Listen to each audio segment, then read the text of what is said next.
নবরাত্রির নবদুর্গা চতুর্থ রূপে মা কুষ্মান্ডা পূজিত হবেন নবরাত্রির চতুর্থ রাত্রে। দেবীর এই রকম অদ্ভুত নামের নির্দিষ্ট ব্যাখ্যা আছে। কু শব্দের অর্থ কুৎসিত এবং কুষ্মা শব্দের অর্থ তাপ।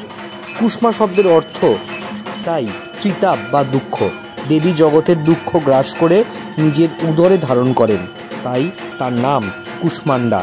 মহাপ্রলয়ের পর যখন সর্বত্র নিশ্ছিদ্র অন্ধকার ছেয়ে রয়েছে, তখন দেবী কুষ্মান্ডা নবরূপে ব্রহ্মাণ্ড সৃষ্টি করেছিলেন। দেবী অষ্টভুজা নামেও পরিচিতা, আবার দেবীকে কৃষ্ণমাণ্ড নামেও ডাকা হয়। দেবী সিংহবাহিনী ও ত্রিনয়নী দেবীর হাতে থাকে সুদর্শন চক্র, ধনুর্বাণ, রক্তপদ্ম, কমলডলু, মৃত কলস ও জপমালা। মনে করা হয় দেবী কুষ্মান্ডা অল্প পুজোতেই সন্তুষ্ট হন। তার পুজোয় কুষ্মান্ডা বা কুমড়ো বলি দেওয়ার রীতি আছে। কাশীতে দেবী কুষ্মান্ডার মন্দির বিখ্যাত। কাশীতে তিনি দুর্গা নামেই সমধিক পরিচিত। দেবী দুর্গা চতুর্থ রূপে মা পূজিত হন মা কুষ্মান্ডা।